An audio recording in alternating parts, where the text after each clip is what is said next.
Good evening, Hawks fans, and welcome back to the Atlanta Sports District.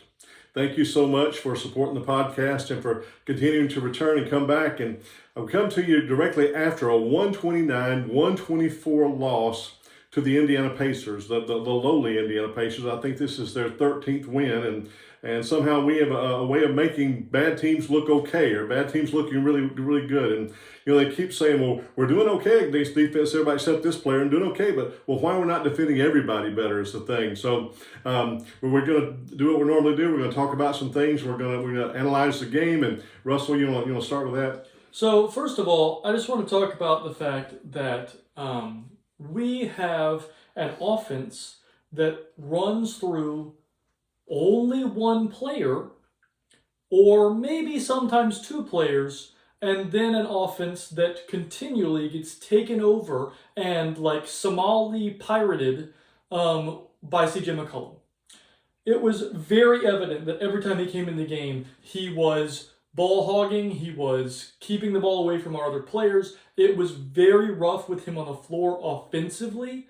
And then he makes some shots in the third quarter and at the beginning of the fourth quarter to make his overall statistical game look good. But the offense did not function with him on the floor. It was truly awful with him on the floor tonight on both sides. We'll get to the other side of the court in a minute. But offensively, I felt honestly very bad for a lot of our players because a lot of our players played extraordinarily well and played within the framework. And that was the reason we scored 124 points. But there were a lot of times where I felt like the game was hijacked by CJ McCollum tonight.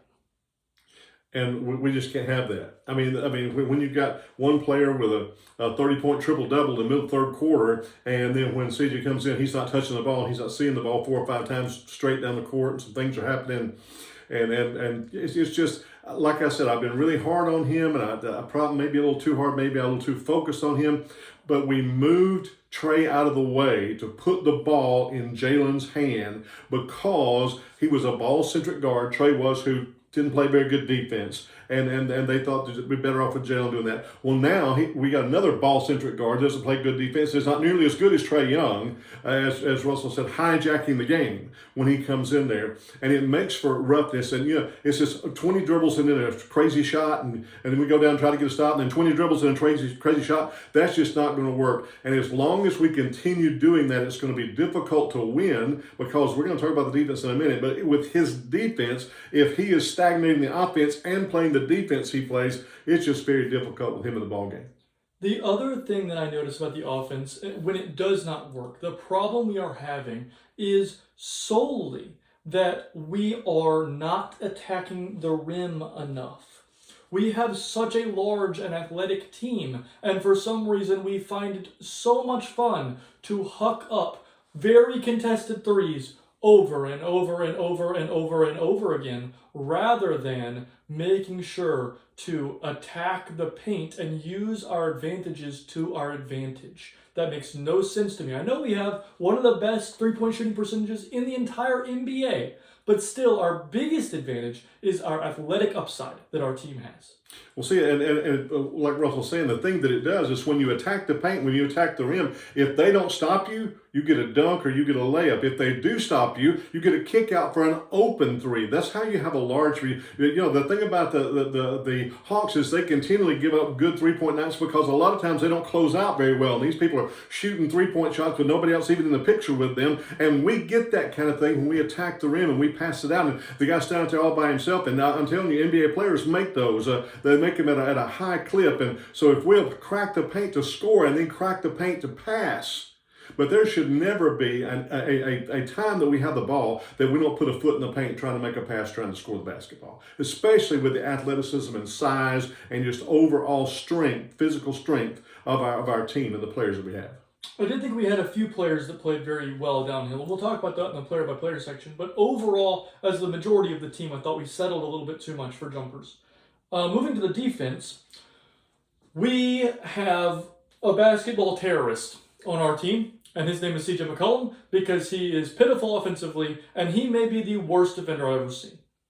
He got demolished tonight defensively. They attacked him on every single possession. He was literally pitiful on the defensive end of the floor. It was laughable how bad he was, and it made the bench unit completely and totally untenable because now he's hijacking the game offensively, and he also is refusing to play defense. Well, it's like Carlisle's in the huddle with the Pacers going, okay, now I'm not going to draw up a play, but whoever CJ's guarding, you get the ball and go score. I mean, it's literally that's how it looked. That's how it looked. That's how it was. That's what was happening. And so when I look at this, I think, okay, if CJ is going to be this bad defensively, we have to put him on the floor with 4 other people whom can get stops. So what does Quinn Snyder do? In the second quarter, he plays a lineup that is Kennard, CJ, Kispert, and Zach at the 4 with Koloko at the 5. And wouldn't you know, during that span in the second quarter is when we got blown off the floor and could not come back from the run we gave up. Who could have seen that coming?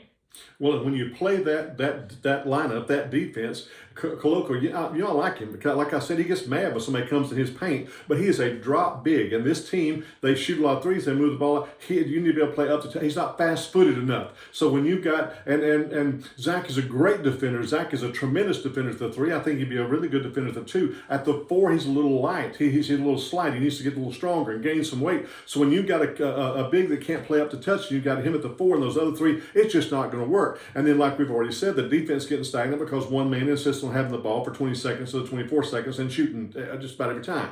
It's just not going to work. My other problem is that when you have Koloko in the game, as my dad just said, Koloko is a drop big, meaning that if you let the guards go downhill, you let them turn the corner, that makes the job of the drop big way harder. So if you're playing Koloko, you need at least Dyson or Na or both to help work around screens and to stop the guard from just getting straight downhill, ears pinned back, going straight to the rim, because that makes the drop big's job completely impossible.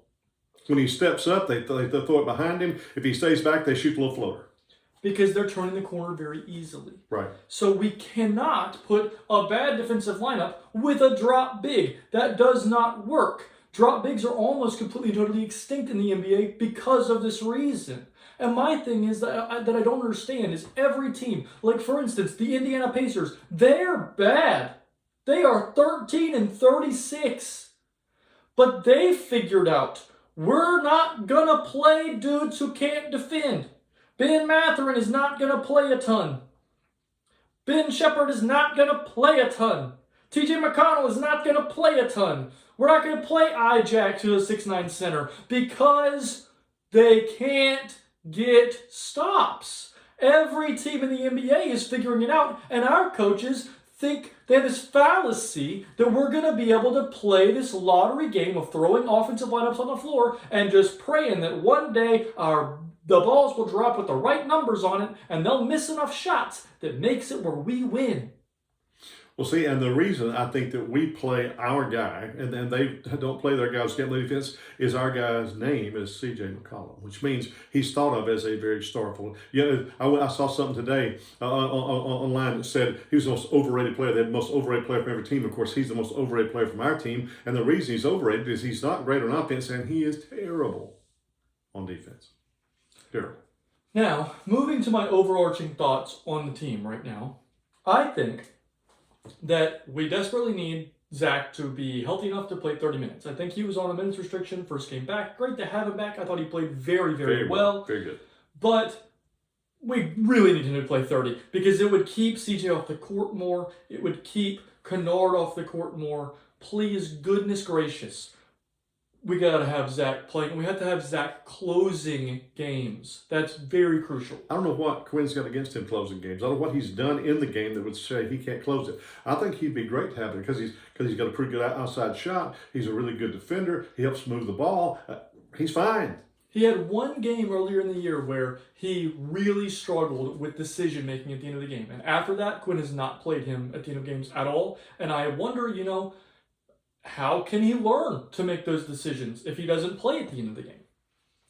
It's very frustrating to me.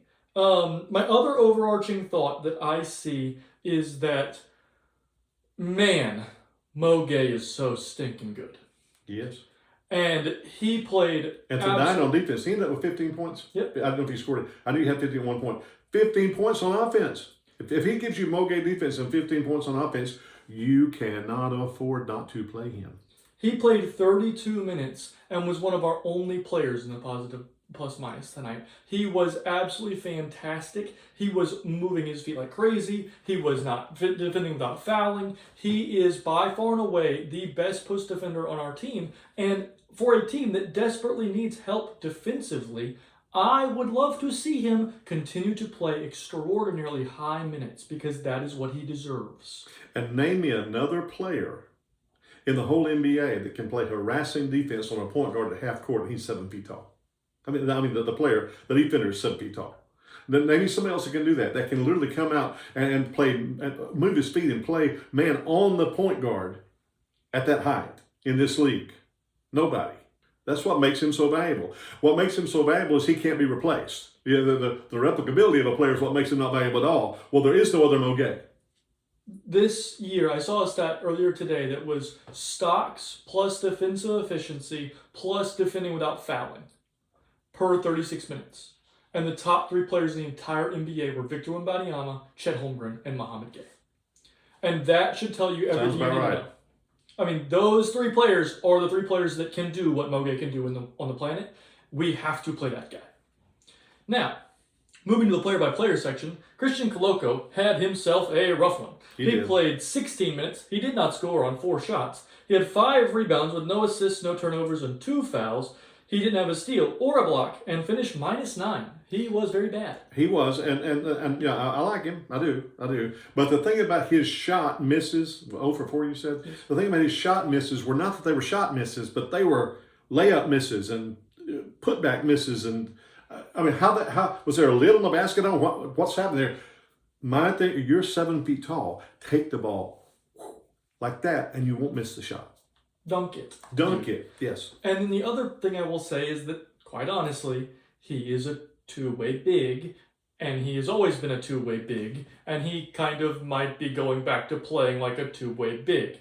It would be nice to have a Okongwu, but to also give Mo Gay 30 minutes while we have a Okongwu. That's what we need to do. Moving on, we'll talk about Corey Kispert. Corey actually played very well tonight. He had 22 minutes, 11 points on 4 of 6 shooting, 2 of 4 from 3, 2 rebounds and assists with only 1 foul. Didn't record a steal or a block, but was only -6 playing with that absolutely horrendous bench lineup. I thought Corey played very, very well, played within himself, played good defense, fought hard. I've been really, really impressed with what I've seen from Corey so far in his time with us. I was glad to see that Bob finally caught up because he started talking about how tough Kispert is tonight. Y'all hear that in the broadcast? Talking about how tough Kispert is. I've been telling you Kispert was tough ever since he got here. So he did play very well. I think Corey is solidifying himself in the rotation and needs to get a good number of minutes with the way he's playing. Next, we'll talk about Luke Kennard. Luke Kennard played 18 minutes. He had 11 points on 4 of 6 shooting with 1 of 2 from 3. He did not record another stat in any way and was -11. This is my problem with Luke, is that when you shoot the ball, you're playing well. But you are so turnstile bad on defense. You cannot guard a parked car on defense. You could not guard my 4-year-old niece on defense. That you are -11 in 18 minutes. And shoot the ball is a relative term. He did not shoot the ball enough. Plus, that 1-3, oh my goodness, it was about a foot and a half short. I've never seen him shoot one that bad. Something has gotten his eye or flew in from his face or something. I don't know what happened there.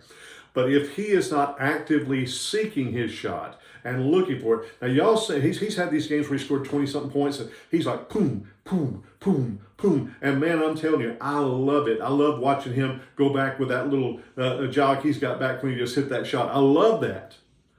But he'll go games, he'll go whole quarter and play 6 or 8 minutes, not shoot the ball at all.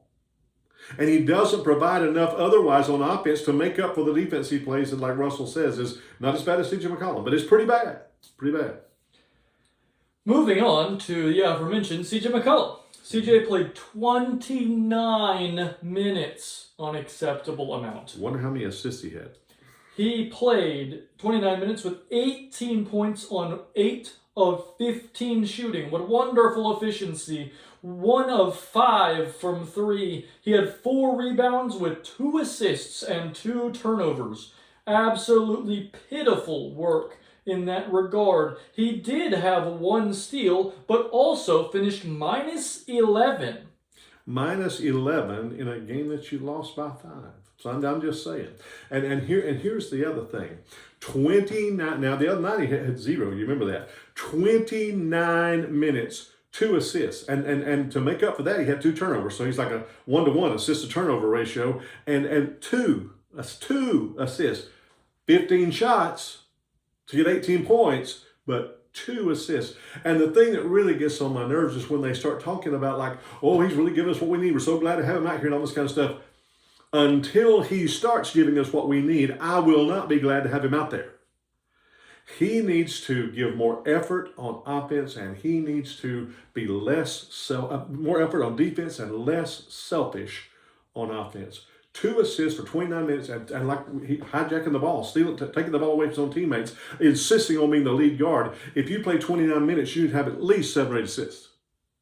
Which we will get to how it is possible to shoot the ball a lot and still have a very good assist number when we get to Jalen Johnson. Yes. Moving to the starters, Zach played only 22 minutes. Again, minutes restriction coming back from injury. You know, that happens. But he had 7 points on 3 of 5 shooting. Good efficiency. 1 of 2 from 3. He had 3 rebounds, 2 turnovers, which was a little rough with no assists. He did have a steal, played amazing defensively, and was a game best +9. It would have been really helpful to have that guy on the floor at the end of the half and at the end of the game. It would have, because he was playing winning basketball. Now, man, I tell you, is there anything prettier than when Zach's ball goes in the basket, the 3? It's got that good arc to it. It's like, whoom, it just falls straight through there. And his shot, he takes a little while when he comes back. His shot's going to be fine. He's going to be fine. I'm going to tell you what he's doing, though. He's doing the thing that I saw Jalen used to do, like 2 or 3 years ago. He's out there and he goes, well, this is my 2nd year, and CJ's out here, and there's Jalen, and you know, Dyson's really the point guard, and I really hunt your shot, because you're as good as anybody out here at scoring the basketball. So hunt your shot, play the defense that you play, and just let the game come to you. Score the flow of the game, but score, and it'll be amazing what you can accomplish. And you know, everybody's talking about, well, he's taking a step back this year and everything. I don't think so. Maybe he's not quite scoring like he was, but I think his overall game is taking a step forward. He just needs to hunt his shot more. Shoot the ball more. 7 shots. What's it? 7 shots, not enough shots. You got to shoot the ball more. Well, and my big issue with Zach is that, you know, people talk about he's taking a step back scoring-wise, which is true. But he's also not playing with a Trae Young handing him 3 points every game. That is a huge problem when Zach is not being aggressive with his own attacking mentality. So I think that, you know, he grew up in the EuroLeague system. They play very much in like, do not shoot unless you are told to. Unless the play is designed for you to shoot it, you do not shoot. That is the way that the EuroLeague plays. Well, in the NBA, it's like, no, we kind of put you in a framework of how we're going to move, and then you go make it happen. And I think that Zach is just taking a second to acclimate to, oh, I'm allowed to be aggressive and just attack on my own volition, which he is. He just has to get more comfortable with it and get used to it. But I think that will come very, very soon. I'm very impressed with the player he's become. Yes. Moving on to Dyson Daniels. He played 29 minutes. He had 8 points on 4 of 7 shooting, 0 of 0 from 3. He had 7 rebounds, 7 assists with only 2 turnovers. He did have 4 fouls. Started with fouls in the first half, but finished +5. He was really, really wonderful. Very, very good in this game. He should have played more. I know he had 3 fouls in the first half and that we pulled him for that reason. I think a lot of coaches end up doing that. He only got 1 foul in the whole second half, so he would not have had problems with fouls in the second half. I think you should have just kept him in the game, but coaches don't do that for some reason, especially Quinn. He's very, very, very bad about being overly cautious about foul trouble. Well, one of the analytics say to do is what he does. Yep. And that's what it is. And I do want to, about Dyson, I'll say, well, Dyson, amazing. I love Dyson. The great barrier thief. I've never seen anybody play on-ball defense like he does, and he makes up for being tremendous as a habit creator also. But did you hear he played 29 minutes? Now, I get it, 3 fouls first half, whatever, like Russell said. He only got 1 foul the whole second half. 29 minutes. Would you tell me again how much CJ played, Russell? 29 minutes. 29 minutes. CJ McCollum played exactly as many minutes as Dyson Daniels. And when you have that happen, you're going to lose. I don't care who you play it. You could be playing the Mount Verdi high school team, and you're going to lose if you're playing them the same amount of minutes. That's what's going to happen. Moving on, we're going to talk about Nickeil Alexander-Walker. Noah had an interesting game. He did. He played 35 minutes. He had 21 points on 7 of 17 shooting. It was kind of a rough efficiency game from Noah. He was 3 of 7 from 3. He had 3 rebounds, 5 assists with no turnovers. He had a steal and a block, and the defense was amazing all night long and finished the game -1, basically a net 0. When Naw is playing the defense that he is playing currently, he is very valuable, no matter if he's making shots or not. And he didn't turn the ball over today, which is a huge plus because that's always been kind of the problem with Naw, is that his passing ability has lagged behind. I thought he played very well, but he did struggle to shoot the ball tonight. He did. But, they call it miss or make or miss lead, right? And sometimes you make them, sometimes you miss them. But the one thing that never goes into a slump is defense. And with the defense he plays, like Russell says, he can have an off shooting night. That's the problem when you don't play defense and you have an off shooting night. And it takes 15 shots to get 18 points and you don't play defense. Your shooting sometimes is there, sometimes it's not. Defense never goes into a slump. And this team, what we don't seem to understand from Quinn Snyder on down, we don't seem to understand it. This team is built to play defense. When this season started, they said, we're going to make a run at this with Trae Young, and we're going to put a defense around him that can get stops and can keep people in the range of where we can win a basketball game. And we're going to hide him on defense and put 4 great defenders around him. And for some reason, we totally abandoned that once the season started. But with all the signings we had and all the people we brought in, that was to put defenders around Trae Young. And then we abandoned it to the point that we traded Trae, and now we're still not doing it, even though that's how we built the team. That's how we built the team. And we don't seem to understand that. Speaking of defense not going into a slump, we're not going to talk about Mohamed Gay. I stinking love Mohamed Gay. He played 32 minutes. He had 15 points on 4 of 9 shooting, 0 of 2 from 3, 7 of 9 from the free throw line. He had 4 rebounds with no assists, no turnovers, 3 steals and a block, and finished the game +4. Mohamed Gay was an absolute revelation tonight. He was fantastic. I absolutely adore what I see from him every time he gets big minutes. I wish we would continue to give him big minutes no matter who. I don't care who is available for the Hawks. Mo Gay needs to play 30. I agree with that. And I'll tell you, some people might say that 15 points is amazing to me. It's not, but his offense can't play him because his offense. He scored 15. I'm not saying anything against Onyeka, but get well soon, Onyeka. We're praying for you, buddy. But I'm not saying anything against him. Onyeka's averaging 16.3 points a game. Mohamed Gay scored 15 tonight. You see, so you don't lose that much offensively, and oh my goodness, defense. And you may say rebounding. Well, he had 4 rebounds. Well, it's hard to rebound when you're having to be the guy guarding the point guard at half court, and you're out there on the 3-point line. So that's going to affect your rebounding some. But I think he works hard on the boards, and I think his rebound will improve. He needs to get a little stronger too. But man, out of defense, he's the best big defender in the league, and that's with Evan Mobley in the league, and he was Defensive Player of the Year last year, although I thought Dyson should have gotten it. But he is a better big defender than anyone in the league, in my opinion. And lastly, we'll talk about Jalen Johnson. Again, a very odd game for Jalen. Jalen played 36 minutes. He had 33 points on 12 of 29 shooting. Very poor efficiency from Jalen tonight. But he was 3 of 6 from 3. He had 12 rebounds and 10 assists with 4 turnovers. He did have a foul with 3 steals and was -5. Jalen was absolutely and totally uncontrollable offensively. He was fantastic. He was by far and away the best player on the floor when he had the ball in his hand.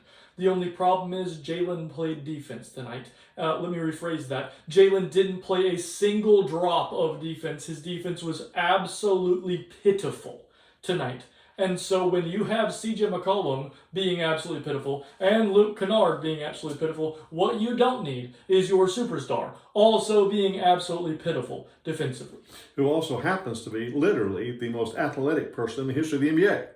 So athleticism is not the reason for the poor defense. So it's not like with Luke Kennard. Athleticism is the reason for poor defense, but it's not that way with Jalen.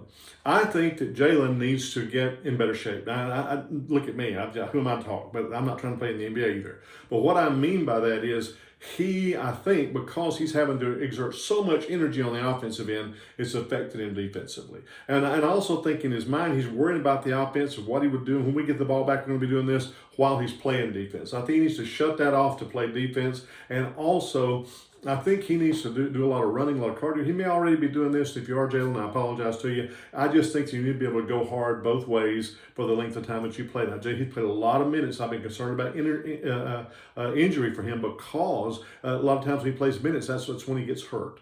And, today was the statement, and I understand he's only missed 5 games this year, but I thought it was kind of funny. They said he's played every game since late December. And I'm like, well, that's like a month, right? Yeah, they're talking like it's Cal Ripken. He's played every game for a month, but he needs to get where he can extend himself to play with just as hard on defense as he does on offense, and be just as mentally locked in on defense as he is on offense. Right now, the thing that's keeping him from being a top player in the NBA is this, and Russell and I have talked about this. When you are an engine or play finisher, whatever you want to call him, who is also an elite defender, that makes you one of the best players in the NBA. That's Giannis. That's Giannis. That's Michael Jordan. That's Wemby. That's Wemby. When you can do that and play the defense, so when he ups the defensive end of it, and it's not like he can't, because we've seen him play some great defense. He just a little bit better shape, or a little more effort on defense, a little more locked in on defense. Offense is going to be fine. But like Russell said, prove that you can shoot a lot and still have 10 assists, you see. A wonderful offensive game from Jalen on every single facet of the game. He was aggressive. He was finding teammates. He was playing well in transition. Offensively, he was every bit as advertised of an All-NBA player. And defensively, he was every bit as advertised of a player you can't have out there. And so we just need, if you could just even make it, you're just a middling level player defensively, you're going to be extraordinarily valuable. But he was so bad defensively that even with his amazing play offensively, he was -5. Right, and you can't have that, especially not from your superstar. Can't do it. So moving forward, we did get a little piece of good news. The Pelicans lost tonight. Thank goodness. The Philadelphia 76ers took care of business. And Thank you, 76ers. We have another game on Tuesday against the Miami Heat. It's at 7:30, and right now, we are literally 50-50 to win in the betting market. So it's a complete and total toss-it-up game, and I hope that we continue to play. But that makes it winnable. It does. It makes it a winnable game, but I hope we continue to play into our defensive lineups as much as possible and refuse to have lineups on the floor where you have Kennard and CJ McCollum on the floor at the same time. Refuse to do that. It can't happen. So, hopefully we can right the ship, start getting back towards 500, and just move on and keep going. Hopefully New Orleans continues to lose. Hopefully the Bucks continue to lose and give us the absolute highest opportunity to get the first pick in the draft. And like I keep saying, I'm on the road to recovery. I'm getting better by the day, but still have some stuff going on. And I appreciate the thoughts and prayers. And I just want to have everybody know that no matter what you're going through, you can make your way through it. And I hope you have an absolutely great day. And like I said, you've had to put up with the old man here, and it's not going to be very long till Russell's going to be back in here by himself. And I just want to tell you how much I've enjoyed doing this. You may get me another game or two, but after that, he'll be back in front of the camera by himself. But it's been good. It's been good to be in here with him doing it, and it was good doing it, and nice to get my thoughts off my chest a little bit. I think he's enjoyed doing that too. Like he says, we always want you to have a great day. And I always tell you, life's too short. Life's too short. Have some happiness in your life. And a very, very good day.